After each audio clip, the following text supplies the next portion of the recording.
오늘 이 시간은 의지와 의뢰라는 제목을 가지고 하나님 말씀을 증거하도록 하겠습니다. 저와 여러분이 예레미야의 말씀을 함께 읽었는데, 예레미야는 오늘날로 말씀을 드리면 교회 안에 일어나는 심판을 상징합니다. 남유다라고 하는 종족 자체는, 남유다라고 하는 백성들은 오늘날로 얘기하면은 예수 믿는 사람들이라고 여기는 게 맞을 겁니다. 그때 당시 유대교를 그들이 믿으면서 하나님 은혜 아래 살아간다고 자부했던 사람들입니다. 근데 그런 하나님을 섬긴다고 하는 그 사람들 중심 속에 그의 나라에 상상할 수도 없는 심판이 임하여서 남유다라고 하는 나라가 멸망한다고 하는 그런 상황 가운데 놓여져 있는 거예요. 그러니 지금 상황 속에서는 고요한데, 태풍전 전야라고 태풍이 오기 전에 고요한 바다를 보는 것처럼 고요한 상황이니 어떤 누구라 해도 예측할 수가 없는 겁니다. 그런 상황 속에 예레미야라고 하는 눈물의 선지자가 오늘 우리가 하나님의 뜻을 거역하고 죄악대로 살아간 것 때문에 이 나라는 멸망할 것입니다. 그래서 이게 뇌 죄 때문이라고 여기면 바벨론이라고 하는 이방 나라한테 항복하라고 합니다.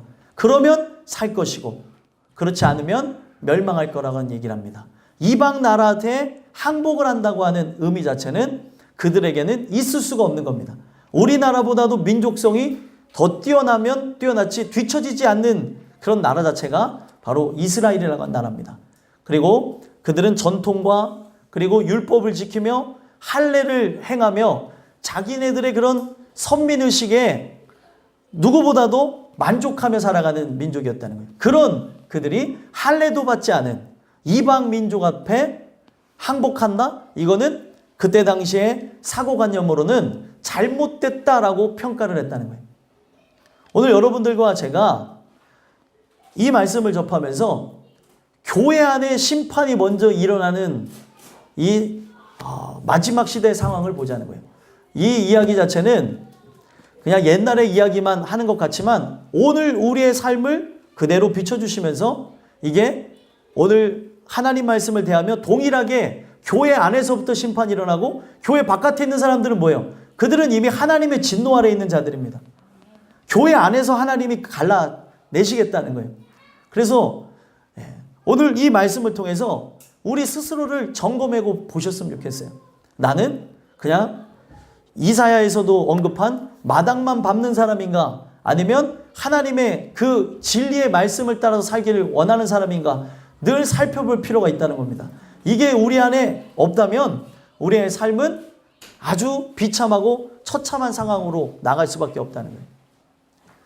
여러분들, 우리가 이 하나님 말씀을 대하면서 늘 제가 들으라고 하는 이유는 딱 한 가지예요. 이 말씀을 들으며 내 자신을 돌아보지 않으면 아무 의미가 없습니다. 지금 누가 왔건 안 왔건, 누가 지금 들어오건 이건 의미가 없고요. 그리고 내가 지금 이 말씀을 듣고 있는가, 누가 듣는지 안 듣는지는 중요하지 않아요. 내가 하나님의 말씀을 듣고 있는가를 살펴보시면서 나는 그냥 교회만 다니는 사람인가, 아니면 교회를 다니며 하나님의 진리에 목마름을 느끼고 그리스도와 연합되어진가 살펴볼 필요가 있습니다. 오늘 이 허락하신 말씀을 통해서 나는, 제목이 뭐죠? 의지와 의뢰인데, 나는 세상을 의지하며 세상을 의뢰하는 자인가, 아니면 반대로 하나님을 의지하며 하나님을 의뢰하는 자인가 살펴봤으면 좋겠습니다. 이것이 우리의 삶의 인생의 결과를 다르게 만들 것이라는 겁니다. 오늘 허락하신 이 말씀을 통해 여러분들과 저를 돌아다 보면서 나는 세상 의지자인지 하나님 의지자인지를 살펴보심으로 은혜가 넘치는 여러분들과 저의 삶이 되길 간절히 소망합니다. 그래서 의지와 의뢰라는 말씀을 통해 여러분들에게 두 가지 질문을 드리고자 하는데요. 첫 번째로, 내가 의지하는 대상이 누구인가 질문을 해봐야 된다는 겁니다. 본문에 보시면은 7절에 그러나 무릇 여호와를 의지하며 여호와를 의뢰하는 그 사람은 복을 받을 것이라, 이렇게 얘기합니다. 의지에 대해서 먼저 언급하고 있어요. 의지라는 게 뭘까요? 우리가 알고 있는 거는 의지라고 하는 거를 내가 기댈 수 있는 대상, 이렇게 생각을 합니다. 맞습니다. 내가 기댈 수 있는 대상, 그리고 버팀목이 되어주는 사람, 그리고 내가 신뢰하는 사람, 그런 사람을 의지한다고 얘기해요. 성경은 이 의지라고 하는 단어를 통해서 어떻게 우리에게 표현하고 있냐면 피할 장소라고 얘기하고 있어요. 이 세상에는 임박한 진노에 의해 멸망이 언젠지는 정확하게 모르지만 예정되어져서 가고 있습니다. 그 멸망 아래 살아가는 우리가, 심판 아래 살아가는 우리가 피할 장소는 하나님 한 분밖에 없다는 거예요. 그래서 그분이 나의 의지할 대상, 그리고 내가 버틸 수 있는 대상, 내가 이 멸망을 피할 수 있는 장소는 바로 하나님 품이다라고 생각하는 그런 사람들을 하나님을 의지한다고 얘기합니다. 그래서 이 의지라고 하는 단어를 피난할 수 있는 장소로 풀이라고 있어요. 여러분들과 제가 피난처가 되어지는 장소가 어딘지 한번 살펴봤으면 좋겠어요. 내가 안식할 수 있는 장소, 내가 다시 회복할 수 있는 장소가 어디입니까? 뭐 가깝게는 가정이기도 하죠. 가깝게는 자녀이기도 하고, 가깝게는 내 사랑하는 남편, 아내이기도 합니다. 근데 이런 부분들 자체는 한계가 있고, 우리가 진짜 내 영혼에 만족감을 주고 내 영혼에 부족한 것 같은 게 얼마인지 사람은 잘 몰라요. 근데 제가 사람들과 대화하면서 얘기하는 게 99%와 100%의 차이는 다르다는 겁니다. 1%가 되지 않는 것으로 100%가 되지 못한다, 완전하지 못하다는 말을 합니다. 나의 삶의 부족함을 사람들은 아주 미약하다고 생각하지만 그 미약한 것이 바로 빙산의 일각처럼 아주 작은 부분이 이렇게 드러난 것이지, 내 안에, 내면, 내 속에 내적인 자아, 그리고 나의 영혼 상태를 함께 보게 되어지면 부족한 것 같은 요 1% 같은 이 부분이 나의 전부라는 거예요. 이게 채워지지 않으면 나라고 하는 존재는 살아도 사는 게 아니고, 살았으나 죽은 존재요. 그리고 우리는 죄와 허물로 인하여서 잘못된 생각, 잘못된 마음을 가지고 살아갈 수밖에 없는 존재라는 겁니다. 여러분들과 저는 무엇을 의지하며 살아갑니까? 성경은 하나님을 의지하며 살아가야 된다고 얘기를 하고 있어요. 근데 제가 왜 이런 말씀을 드릴까요? 내가 의지하는 대상을 왜 물어봤겠습니까? 본문에 보시면 5절에 여호와께서 이와 같이 말씀하시니라.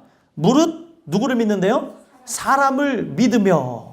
사람을 믿는다라고 얘기하고 있습니다. 여기에서 믿는다라고 하는 이 단어와 그리고 여호와를 의지한다고 하는 단어가 같은 단어라는 거예요.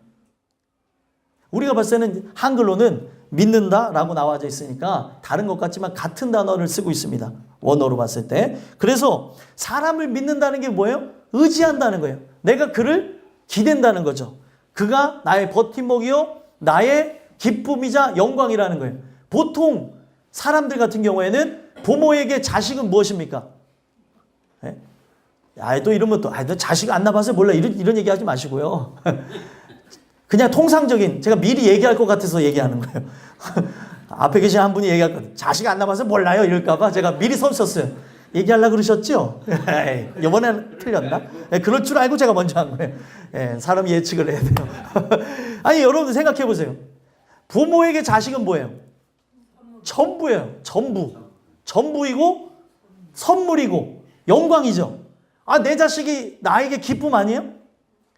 우리 화가 나면 이 자식 하지만 그 자식이 나한테는 아주 기쁨이라는 거예요. 이놈의 자식 이렇게 하죠. 그놈은 누구예요 도대체? 이놈의 자식, 그놈의 자식 이러는데 아주 들어보면 희한한 얘기를 하고 있어요. 우리가 집안에서.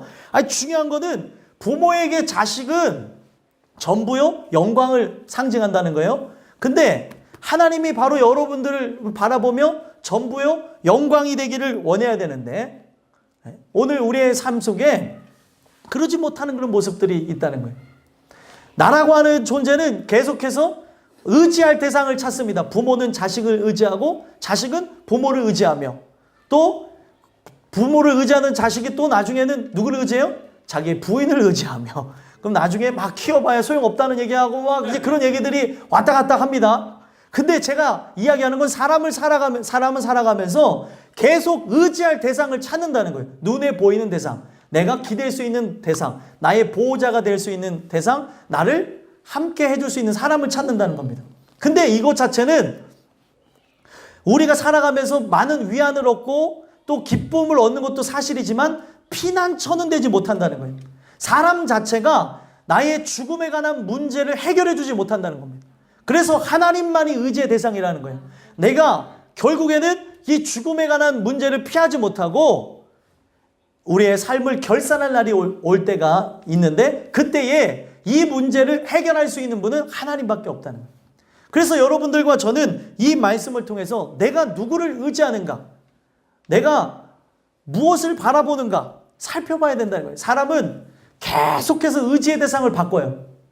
의지의 대상을 바꿔요. 사람을 의지의 대상을 삼고 그리고 돈과 명예와 권력과 이 세상에 있는 그 많은 것들을 의지의 대상으로 삼는다는 겁니다.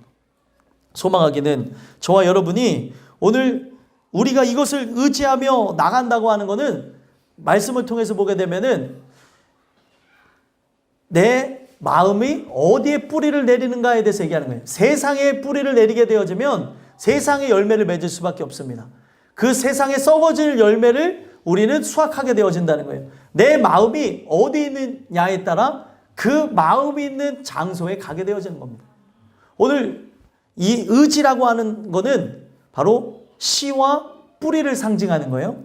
내 씨가 세상에 뿌려졌으면 세상은 결국에 어떻게 된다고 얘기합니까? 성경은 바로 불심판과 함께 다 사라진다고 얘기해요. 그래서 성경은 뭐라고 얘기합니까? 썩지 아니할 걸 심으라고 얘기해요. 세상 앞에 씨를 뿌리게 되어지면 이 씨는 거두지 못한다는 겁니다.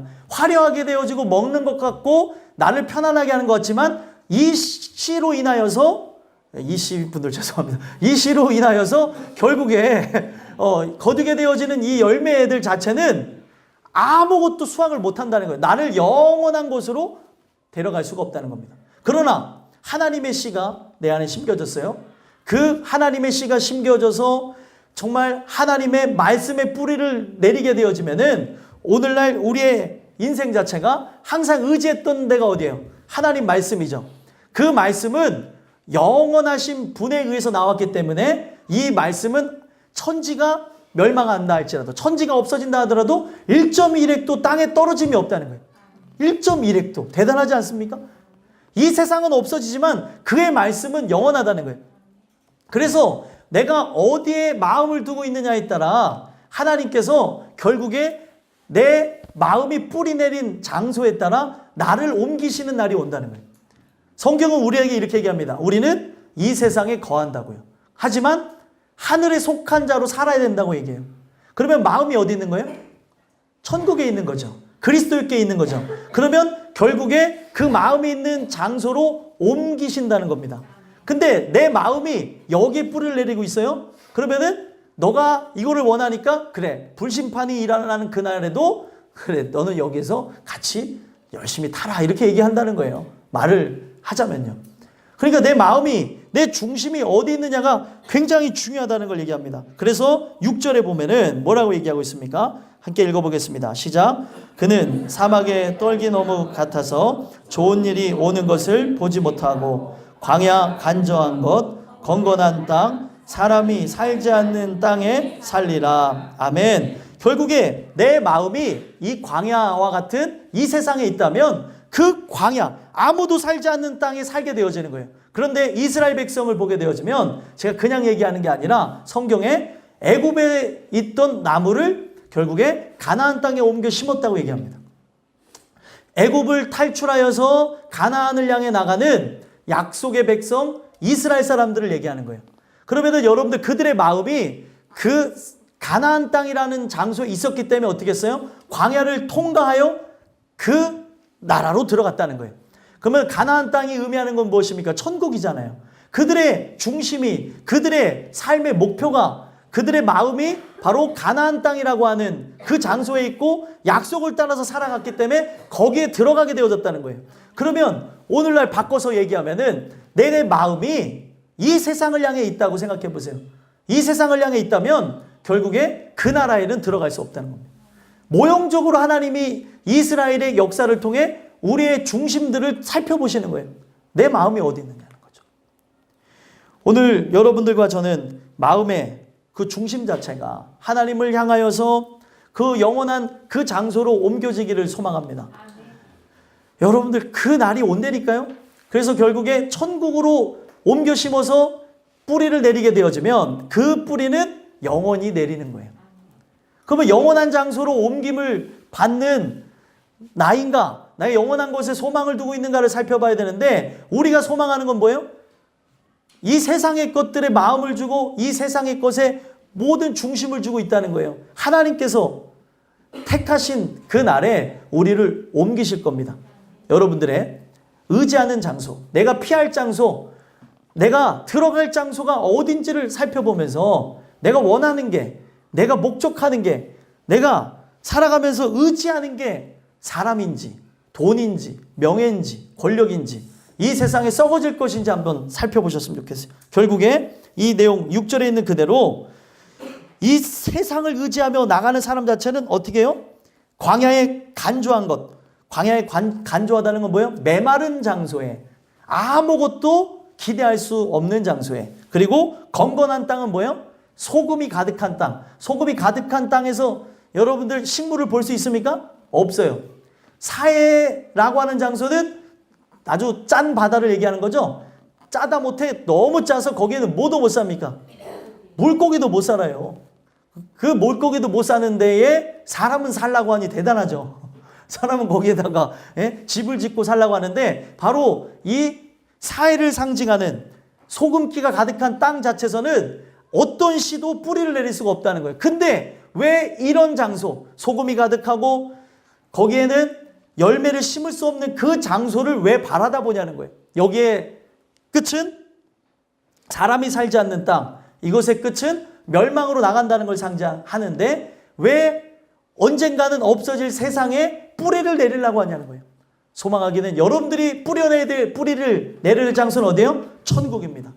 그 천국을 바라다 보며 그 천국을 향해 나가는 사람이 오늘 그 길에 대해서 알지 못하기 때문에 누구를 의지하는 거예요? 하나님을 의지하는 거고, 하나님은 보이지 않기 때문에 우리에게 보이는 말씀으로 우리에게 현현하셔서 우리에게 알게 하시는 하나님의 말씀에 모든 걸 걸고 나가는 거라는 거예요.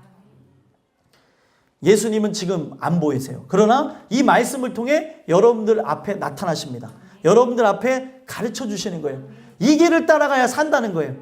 그 길을 따라 승리하신 분은 예수님밖에 없는 거예요. 어떤 누구도 죽음에서 돌아온 자가 없습니다. 그 사망 권세로부터 이기시고 승리하셔서 그분을 의지하는 자가 나중에 하나님 앞에 설 수 있다고 계시록은 얘기해요.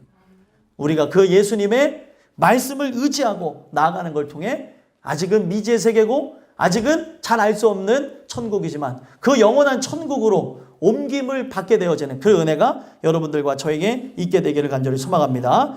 네, 마지막 두 번째로 의지와 의뢰라고 하는 말씀을 통해 우리에게 어떤 말씀을 줍니까? 내가 누구를 의지하는가, 누구를 의뢰하는가, 우리를 돌아보게 하는 말씀을 준다는 거예요. 내가 누구를 의뢰하는가. 의뢰라는 게 뭐죠? 네. 의뢰라고 하는 것 자체는 사실 그냥 언어 자체로라고 하면 의뢰한다는 게 뭐예요? 물어보는 거예요. 그래서 우리는 이런 얘기를 하죠. 아유, 나한테 물어보지 그랬어. 응? 왜 안 물어보고 또 사? 왜 안 물어보고 왜 그렇게 행동을 했어? 네? 그 남편이 아내한테 물어보지 않고 하게 되어지면 다시 일해야 돼요. 물어보고 잘 해야 됩니다. 집안일도 마찬가지예요. 물어보고 하라는 거예요. 물어보고. 그러면은 그 물어보고 하는 그러면서 이게 가상의 일이지만 물어보고 안 하고 된 것을 통해서 이제 아내가 남편한테 얘기하면 뭐래요? 남편은 아유, 왜 그 물어보고 하지? 왜 일을 두 번 하게 만들어? 그러면 남편은 어떻게 합니까? 아이고, 내가 도와주려고 그랬는데 아유, 내가 다음에 하나 봐라. 내가 하질 말았어야지. 예? 아유, 안 하던 짓을 하려니까 아유, 별일이 다 일어나네. 가상의 일입니다. 저희 집안일 아니에요. 꼭 집안일 같죠? 예, 오늘 리얼해야 되니까. 아니, 진짜라니까요. 물어보고 해야 되는 거예요. 물어보고. 어떤 부분에서든지. 그렇죠. 부모와 자식 간에도 자식이 마음대로 하면 안 되죠. 부모도 자식을 존중한다면 물어보고 사줘야 돼요. 요즘 애들은. 내가 이렇게 해서 이거 좋겠지라고 사주면 엄마는 왜 이걸 사왔어 이런다니까요. 아 진짜 물어봐야 돼요. 아 나는 이거 이쁜 것 같아 사다 주면 왜 엄마는 왜 내 스타일도 고려하지 않고 왜 이걸 사왔어? 그리고 안 입어요. 저 좋은 옷인데? 이거 좋은 핸드폰인데? 뭐 어때? 애들이 아이폰 원하는데 삼성 갖다 사줘 보세요. 어휴 어서 망치 들고 왔냐 막 이런 얘기하죠.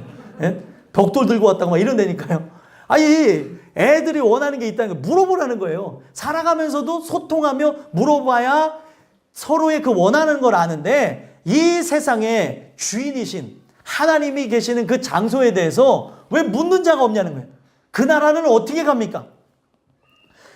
믿음을 어떻게 얻어야 됩니까? 물어보는 자가 없다는 거예요. 성경에 보니까 이 빌립보 그 감옥에서 간수장을 했던 사람의 이야기가 나옵니다. 그 내용을 보게 되면은 그 사도행전 16장에 나오죠. 그 빌립보 감옥에 있는 간수장이 어떻게 하여야 구원을 얻냐고 물어봐요. 어떻게 하여야? 그랬더니 바울이 어떤 얘기를 합니까? 주 예수를 믿으라. 아니 어떻게 해야 되냐고 물어봤다니까요. 어떻게 해야 되냐? 그 방법론을 물어봤는데 주 예수를 믿으라라고 하는 답변을 줬어요. 자, 여러분들 성경의 비밀이 거기 있는 거예요.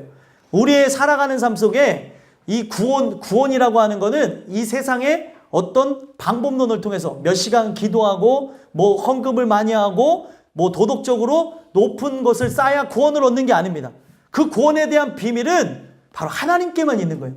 그래서 어떻게 하여야라고 하는 것은 인간이 부패했기 때문에 하나님을 충족시킬 수가 없어요. 그렇죠? 천국이라는 것하고 어떻게 이 세상에 썩어진 것하고 바꿀 수 있겠습니까? 바꿀 수 없죠. 천국 자체는 누구예요? 예수님입니다. 그 예수님과 이 세상에 멸망할 세상을 바꿀 수가 있냐는 거예요. 이거는 하나님의 사랑의 기인에서 일어나는 겁니다. 그래서 우리가 구해야 될 건 뭐예요? 우리가 구해야 될 거는 긍휼밖에 없어요. 하나님. 내가 정말 믿을 수 있게 해주세요. 그래서 갈라디아서에 보게 되면은 뭐라고 얘기하냐면 갈라디아서 3장에 율법의 역할을 하라는 거예요. 그 율법의 역할이 뭐냐면 은혜의 수단입니다. 예배를 참석하고 말씀을 듣고 기도하고 하라는 거예요. 근데 이걸로 구원함을 얻는 건 아닙니다. 이게 은혜의 수단이에요. 그러면서 이걸 하는 이유 자체에서 딱 밝힙니다. 믿음이 오기 전까지 하라는 거예요. 형식도 있죠. 시간도 지켜야 되죠. 그리고 내가 그 안에 열의도 있어야 되죠. 근데 주체가 누구예요? 나라고 하는 거예요. 근데 나라고 하는 주체를 통해서 하나님이 감격해서 구원을 해준다는 게 아니라 계속해서 하나님을 찾고 의지하며 나의 중심이 내가 삶에 바라는 것이 어디 있는가를 살펴보기 위해서 그 일을 진행하시는 거예요.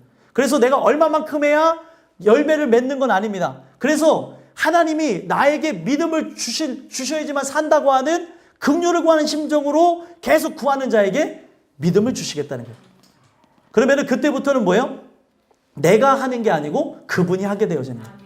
믿음이 오기 전까지는 이거를 하라는 거예요. 믿음이 오기 전까지는 예배를 참석하면서 졸더라도 앉아 계셔야 되고. 근데 조는 것보다는 어떻게 하는 게 좋을까요?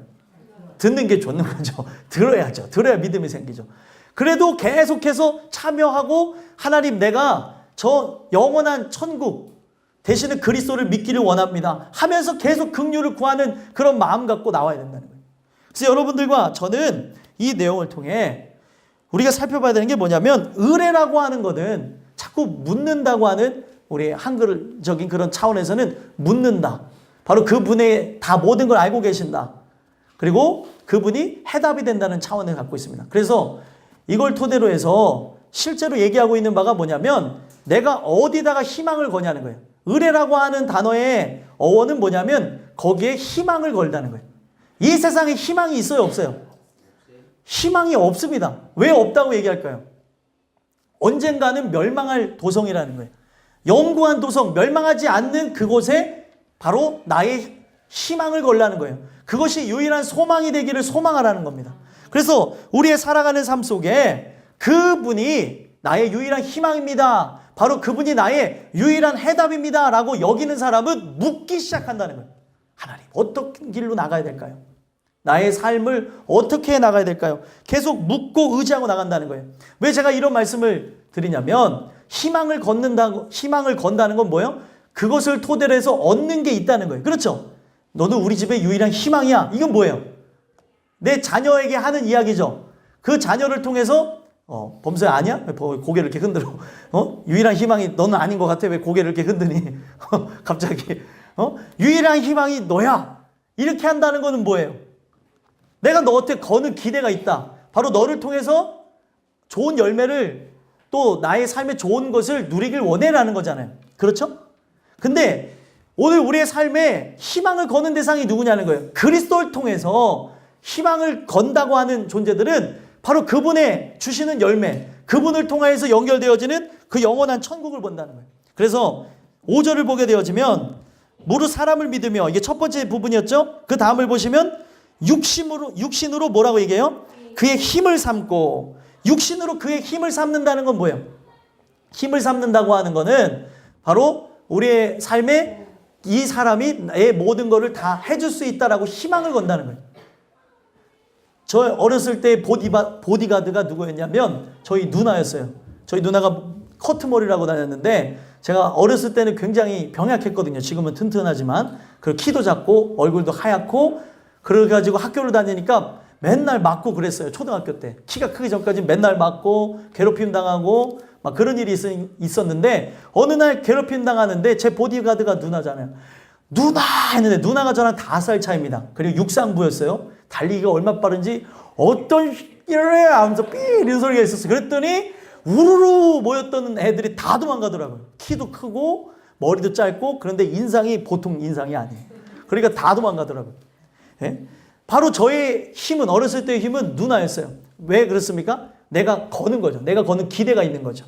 바로 저 누나를 의지함으로 내 버팀목이 되어지고 의지처가 되어져야지 이런 생각이 있었던 겁니다. 우리가 하나님 앞에 마음이 있다는 게 뭐냐면 바로 그분이 희망이 되어짐으로 그분을 통해서 오는 걸 얘기하는 거예요. 근데 우리가 세상을 의지하고 나가고 있다면 바로 세상에게 의뢰를 하며 그게 힘이기 때문에 어떻게 해요? 어떻게 해야 성공합니까? 어떻게 해야 잘 먹고 살 수 있어요? 어떻게 해야 건강합니까? 어떻게 하면 잘 살 수 있을까요? 계속 이런 것만 물어본다는 거예요. 왜요? 그게 희망이니까. 그래서 여러분들 어떤 날 제가 그런 걸 무시하는 게 아니라 또 건강 프로그램 보면 헷갈릴 때 있죠.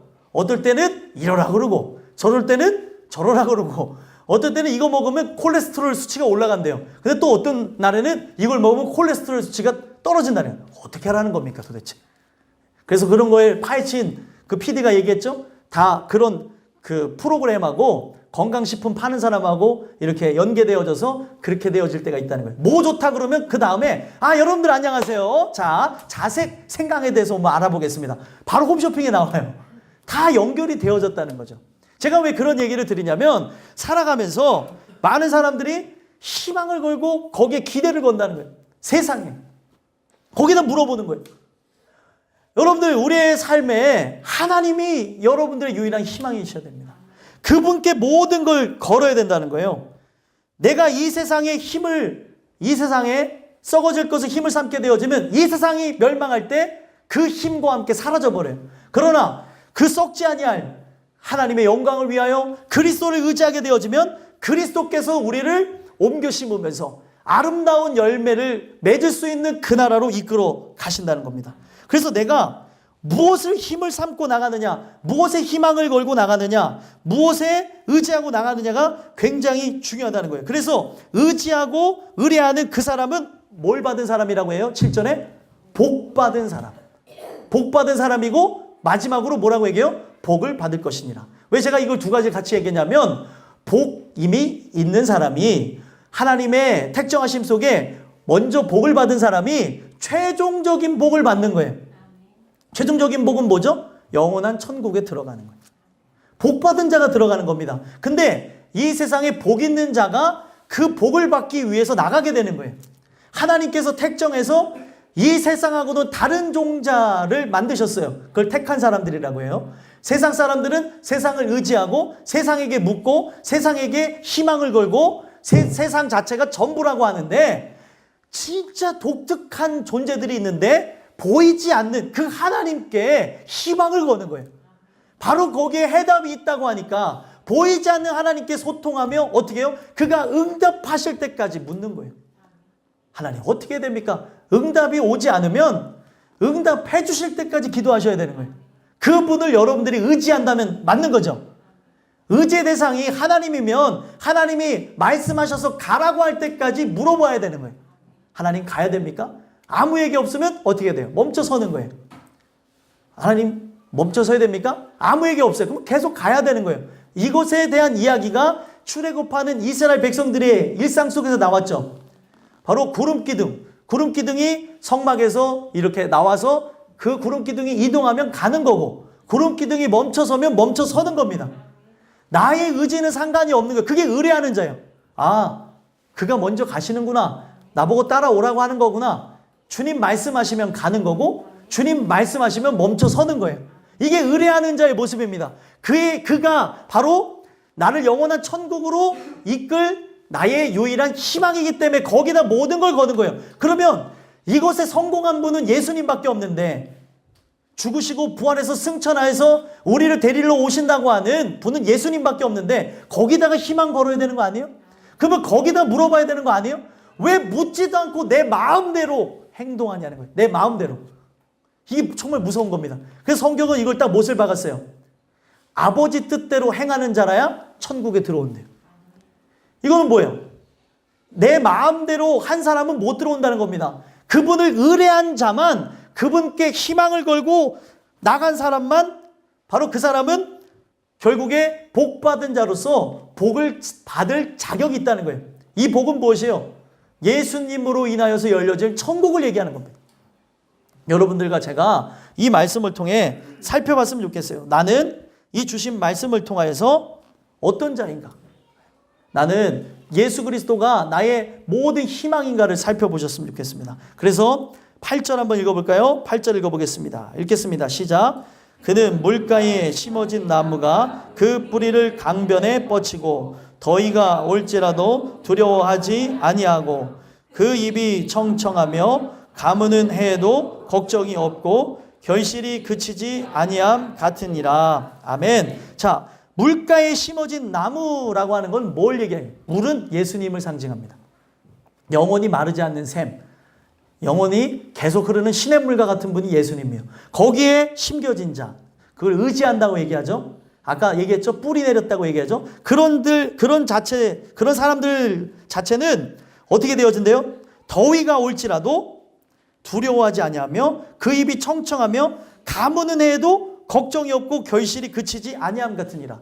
제가 사진을 검색하던 중에 뭐를 봤냐면 황량한 사막 가운데 청청한 나무 한 그루를 봤습니다. 그거 왜 나무 한 그루만 청청한가 하고 봤더니 거기에 냇가가 있었어요. 졸졸졸졸 흐르는 냇가. 아주 묘한 그림이 연상되어지더라고요. 그걸 토대로 해서 딱 생각이 난 게, 아, 저게 바로 시냇가에 심겨진 나무, 예수 그리스도께 뿌리를 둔 자들이구나. 바로 예수를 의지하는 자들이구나. 그러면 의지하는 자, 바로 그분이 바로 의뢰한다는 게 뭐예요? 희망을 건다는 거죠. 모든 기대를 건다는 거죠. 바로 그분의 희망이 되어진 자는 더위가 온다 할지라도, 그리고 가무는 해에도 걱정할 필요가 없다는 거예요. 이 세상에 대한 멸망을 상징하는 겁니다. 멸망이 온다 할지라도 걱정이 없고 뭐를 맺는데요? 결실을 맺는다는 거예요. 결실. 열매를 맺는다는 거예요. 이 세상의 물은 두 가지가 있어요. 성경에서 말하는 물은 하나는 악을 상징하고 하나는 예수님을 상징합니다. 세상의 물을 의지했던 자들은 세상의 물과 함께 그 물에 가라앉고 심판을 받았습니다. 그러나 영원히 마르지 않는 샘, 바로 그리스도를 의지했던 자들은 그리스도로 인하여 바로 보호를 받고 구원함을 얻었다는 거예요. 그래서 여러분들, 우리가 무엇을 의지하냐는 거예요. 영원한 생명수를 의지한 자들, 분명히 성경에 보면 창세기에 아담과 하와는 어디서 쫓겨났어요? 에덴 동산에서 쫓겨났죠. 그래서 생명나무의 실과를 먹지 못했어요. 죽게 되어질 상황이었고, 그 후손들이 이제 쭉 번창하게 되어지는데, 그 번창할 때 세상에 썩어질 악을 의지하며, 바로 세상의 악이 나의 근원이요 생명이라고 하며, 그 물을 의지했던 사람들은 그 세상의 물에 심판을 받아 다 죽었죠. 그러나 하나님의 말씀이 생명수라고 여기고, 그 생명수의 말씀을 의지했던 노아의 가족은 어떻게 했습니까? 보호를 받고 살았다는 거예요. 오늘 내가 무엇을 의지하냐는 거죠. 그래서 예수님이 계속 얘기하는 게 뭐예요? 오셔서 괜히 쓸데없이 무리를 걸으신 게 아닙니다. 내가 바로 이 세상에 있는 많은 사람들은 물 아래 가라앉아서 죽을 수밖에 없지만 내가 죽음을 정복할 자다라고 하는 걸 보여주는 거예요. 그래서 죽음 위에 선 그분을 의지할 때 의심하였던 베드로도 그의 손을 붙잡고 걸을 수 있는 거예요. 오늘 우리가 바라봐야 되는 것은 우리의 생명수가 되시는 예수님이라는 거예요. 그분께 모든 기대를 걸고 나가게 되면 그분이 알아서 열매를 맺게 해주시는 거예요. 그래서 성경은 분명히 얘기하죠.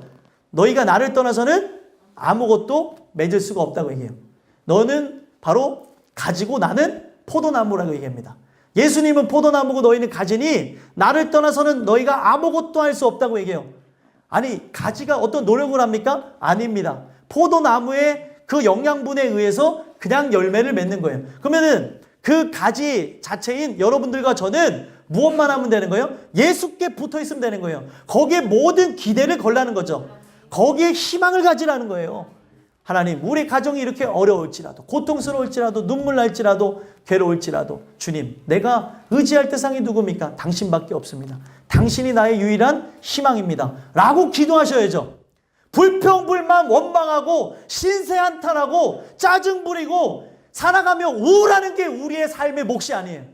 그리스도인은 거기에다 희망을 걸어야 돼요. 예수라고 하는 분한테. 예수님, 날 좀 도와주세요 라고 할 때 그분이 도와주는 거죠. 도와달라고도 안 하는데 왜 도와줍니까? 그분이 바쁘신데. 도와달라는 사람이 얼마나 많아요. 저도 그 중에 한 사람, 하나님 제발 좀 도와주세요 이러는데, 그러다가도 자꾸 세상을 의지하잖아요. 도와달라고 하지도 않는데 왜 도와줍니까? 그렇게 해서 도와주면 어떻게 해요? 아니, 구해달라고 안 한 사람을 구해주면은 나중에 화낸다니까요. 아니, 이 사람이 말이야, 내가 지금 구해달라고도 안 했는데 물속에서 왜 건져? 이 실제 있었던 일이에요. 죽으려고 들어갔는데 왜 건지냐는 거예요. 사람 큰일 납니다. 오늘 우리의 살아가는 삶 속에 살려달라고 하는 사람, 살려달라고 하는 그 대상자를 살려주신다는 거예요. 근데 그분에게 희망을 걸지 않고 기대를 걸지 않는데 우리의 삶에 무슨 소망이 있겠냐는 거예요. 여러분들과 저는 이 주시는 말씀 속에 하나님, 우리의 삶은 지금 문제가 있고 고통이 있고 괴로움이 있고 사건도 있고 사고도 있고 어그러진 것 같습니다. 내가 이걸 보면서 뭘 의지할까요? 나의 삶에는 답답한 밖에 없는데 누굴 의지합니까? 아내를 의지합니까? 남편을 의지합니까? 부모를 의지합니까? 네, 자녀를 의지합니까? 손주를 의지합니까? 할아버지 할머니 의지합니까? 누구를 의지합니까? 내 친구를 의지합니까? 하나님, 당신밖에 없습니다. 이걸 원하신다니까요. 그래서 그렇게 하나님이 막 옥죄어서 가는데 어떻게 해서든 바락바락하면서 의지할 대상을 찾으려는 게 우리들이라는 거예요. 어디다 희망을 거냐는 거예요. 희망을 걸지 마세요. 그만큼 속았으면 됐지, 그만큼 실망했으면 됐지, 예수님 한 분만이 유일한 해답입니다. 거기다 희망을 거시라는 거예요. 그래야 열매를 맺습니다. 그래야 회복을 누리고 그래야 살 수가 있다는 거예요. 여러분들과 저는 이 주시는 말씀을 통해 그분이 나의 유일한 희망입니다 라고 하며 거기에 기대를 걸고 나아가므로 계속해서 그분의 그 음성을 따라서 나가길 소망하며 그분을 의뢰하는 자로서 그분이 인도하시는 그 삶의 끝인 영원한 천국으로 들어가는데 부족함 없기를 간절히 소망합니다. 마지막으로 우리가 이 의뢰와 그리고 의지를 한다는 것을 통해 무엇을 얘기하고 있냐면 이 9절에서부터 11절 내용을 보니까 우리의 마음이 어디 있느냐에 따라 의지를 하고 의뢰를 한다는 거예요. 그래서 9절 한번 읽어볼까요? 9절 10절 한번 읽어보겠습니다. 읽겠습니다. 시작. 만물보다 거짓되고 심히 부패한 것은 마음이라. 누가 능히 이를 알리오마는 나 여호와는 심장을 살피며 폐부를 시험하고 각각 그 행위와 그의 행실대로 보응하나니. 아멘.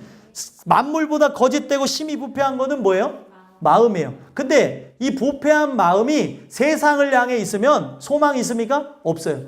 내가 썩었다는 것을 인지하고 나에게는 희망이 없다는 걸 인지하고 당신이 도와줘야 됩니다 라고 하는 그 마음만 보존하시는 거예요. 근데 나에게서 이런 마음이 존재하지 않는다면 만물은 이미 거짓되고 부패해 가고 있습니다. 거짓되고 부패한 것으로 나가고 있어요. 창조의 질서가 무너진 그 순간부터, 아담과 하와가 범죄한 그때부터 어떻게 해요? 이 생태계가 파괴가 되어지고 있잖아요. 짐승끼리 잡아먹고 하면서 힘 있는 것이 살아남는 약육강식의 세계가 펼쳐집니다. 그래서 만물 자체는 결국에 하나님의 말씀으로 원래 하나님 말씀 창조되었지만 그 죄라고 하는 것이 들어오면서 세상 자체는 거짓되고 부패함으로 나간다는 거예요. 근데 이것보다 문제인 게 뭐예요? 내 마음이라는 거예요. 이 세상에 보이는 그 모든 모습보다 이 세상에 있는 모든 것을 가두고 있는 내 안의 세상이 문제라는 거죠. 이 마음 자체가 깨끗하지 않게 되어지면 우리의 삶에는 기대할 것이 전혀 없다는 걸 얘기합니다. 그래서 하나님께서는 부패했다는 것을 은혜를 통해서 알게 되어지고 인정하게 되어진 그 사람들이 그 영원한 하나님께 마음을 두고 의지하는가를 살펴보기를 원하신다는 거예요. 내 마음이 어디 있느냐는 거죠. 그래서 마음이 있는 그 장소에 따라 바로 우리의 삶이 옮겨지게 되어지고 바뀌어진다는 거예요. 내 마음이 세상과 함께 연결되어진 스올, 지옥과 연결되어졌는가, 아니면 내 마음이 저 그리스도를 통해서 연결되어진 천국과 함께 나가고 있는가 살펴볼 필요가 있다는 겁니다. 그래서 하나님은 뭐를 보신대요? 10절에 보니까 심장을 살피며 폐부를 시험한다고요. 심장은 마음을 상징합니다. 그러면은 폐부는 뭐냐면 마음의 더 깊은 그 내면을 얘기하는 거예요. 중심을 얘기하는 겁니다. 그래서 내 중심이 어디 있느냐에 따라서 우리의 삶에 뭐가 드러난다는 거예요?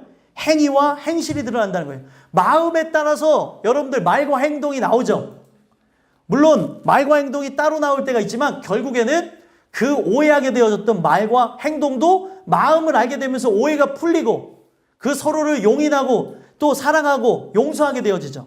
제일 중요한 거는 내 중심이 어디 있느냐에 따라서 살아가는 그 삶에 맺혀지는 열매가 다르다는 거예요. 열매. 우리의 열매가 어디를 향해 나가고 있습니까? 우리 열매가. 그것에 따라서 결과가 달라진다고 얘기하는 거예요. 그래서 그 의지와 의뢰라고 하는 이 단어를 통해서 내 마음이 어디 있느냐를 살펴보라고 하는 겁니다. 그래서 결국에 이 마음이 세상을 향한 자들은 자 5절에 후반절에 보니까 뭐라고 얘기하고 있어요? 자 그의 힘을 삼고 마음이 여호와에게서 떠난 그 사람은 뭐를 받는데요? 저주를 받는다. 마음이 어디 있느냐에 따라 의지와 의뢰를 통해서 내 마음이 어디 있는지를 확인되어지는 거죠. 그걸 통해서 세상을 의지하는 자는 저주를 받을 거라고 얘기해요. 그리고 6절에는 어디요? 사람이 살지 않는 땅에 산다고 얘기하고 내 마음이 하나님께 있는 거에 따라 그 하나님께서 어떻게 합니까? 8절에는 열매도 맺게 하고 우리의 삶을 윤택하게 우리의 삶을 영원한 천국으로 승리하는 삶으로 이끌고 가신다는 거예요. 그래서 결국에 내 마음이 어디 있느냐에 대해서 마지막으로 돌아보라고 얘기하는 겁니다.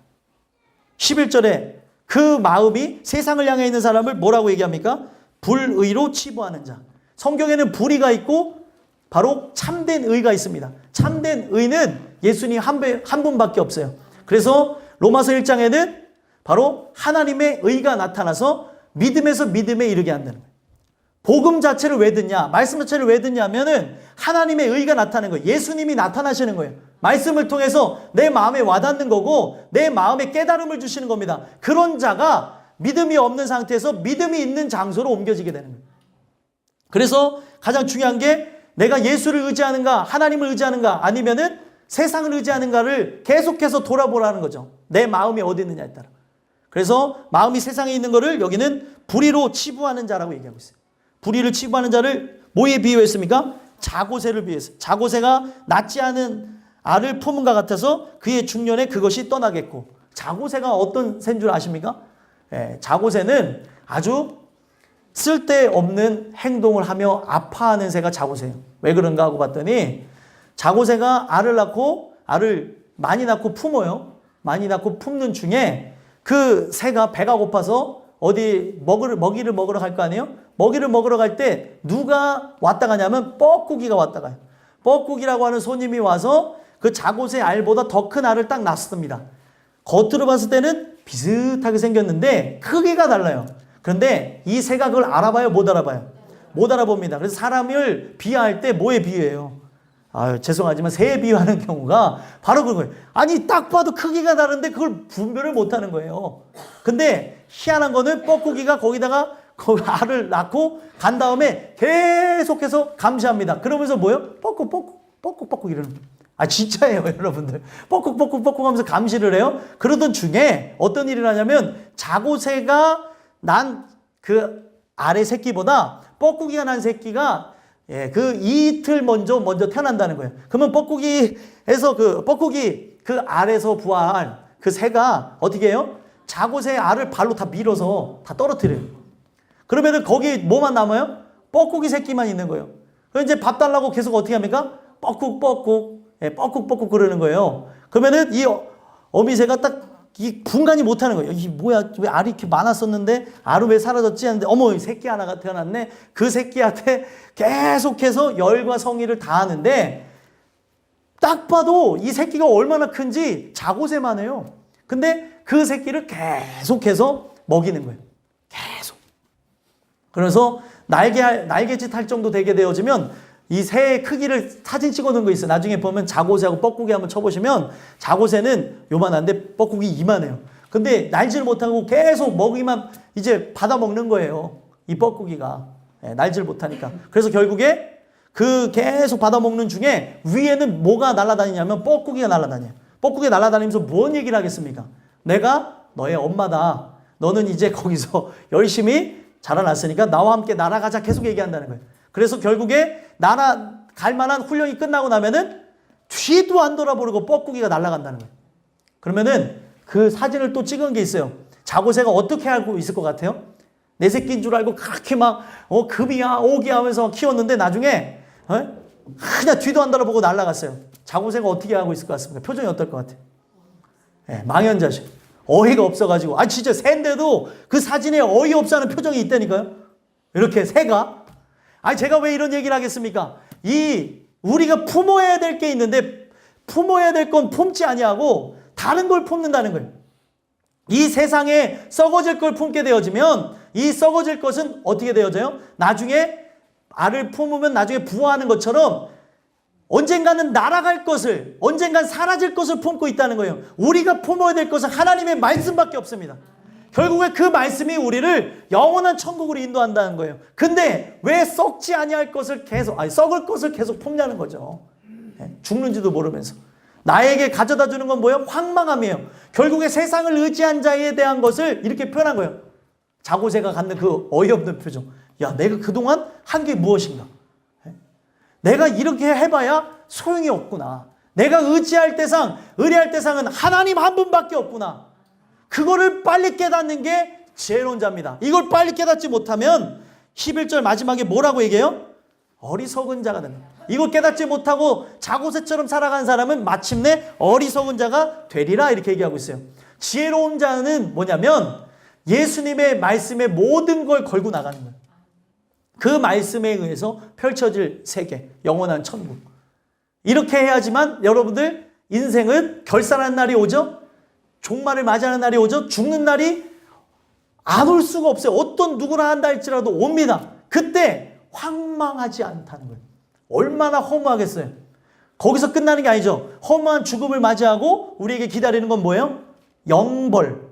그 지옥불에 뜨거워하며 영원토록 슬피 울며 왜 슬피 울며 이를 갈겠습니까? 성경에 그 말이 왜 적혔나 생각해 보세요. 슬피 울며 이를 간다는 게 뭐냐면 너무 분노하고 나에 대해서 짜증나고 화가 나서 이를 악물었는데 이가 부러질 정도로 힘을 줄 때 하는 표현이 슬피 울며 이를 간다는 거예요. 여러분 화가 나서 이를 꽉 하면 어떻게 되는 줄 알아요? 이가 부러집니다. 고통 속에 이렇게 악물면 이가 부러져요. 근데 성경이 그렇게 얘기하는 그 지옥불에 떨어진 내 자신 보면은 너무 화가 나고 분노하고 어이가 없고 그리고 왜 나에게 이런 말씀이 없었을까? 뭐 이런 생각 저런 생각 내가 왜 쓸데없는 생각을 했을까? 쓸데없는 삶을 살았을까? 하면서 그 이를 가는 모습을 슬피 울며 이를 간다고 얘기합니다. 여러분들 그런 날이 오지 않았으면 좋겠어요. 이 말씀을 듣고 여러분들이 지혜로운 자라고 한다면 내가 의지하는 것, 내가 의뢰하는 것이 무엇인지를 여러분들 스스로에게 질문을 던지고 살펴봤으면 좋겠고요. 하나님의 은혜를 구하는 것을 통해 여러분들 믿음이 오기 전까지는 일단 앉아라도 있으셔야 되고 앉아있기만 하는 것보다는 듣기를 소망하셔야 되고 여러분들 주무시기보다는 조는 게 낫고 조는 것보다는 눈을 떠서 듣는 게 좋습니다. 오늘 이 말씀을 통하여서 결국에 믿음이 올 때까지 계속해서 긍휼 구하는 거예요. 하나님의 마음을 바꿀 수 있는 것은 이 세상에 아무것도 없어요.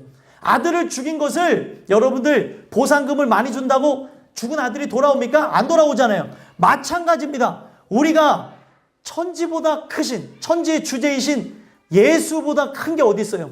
그 아들을 죽었는데 내가 조금 인간이 티도 안 나는 이 우주 속의 먼지와 같은 내가 하나님 위해서 이렇게 한다는 것 같고 하나님 마음이 움직일 것 같습니까? 아닙니다. 그분이 나를 그냥 불쌍히 보셔야 용서가 일어나는 거예요. 그래서 우리가 긍휼을 구해야 된다는 겁니다. 오늘도 이 주신 말씀을 통해서 하나님 주시는 은혜로 내 마음이 당신만을 보길 원합니다. 하나님 인도해 주시옵소서 기도함으로 영원한 천국이 저와 여러분들이 것이 되기를 예수 그리스도의 이름으로 간절히 소망합니다. 기도하겠습니다.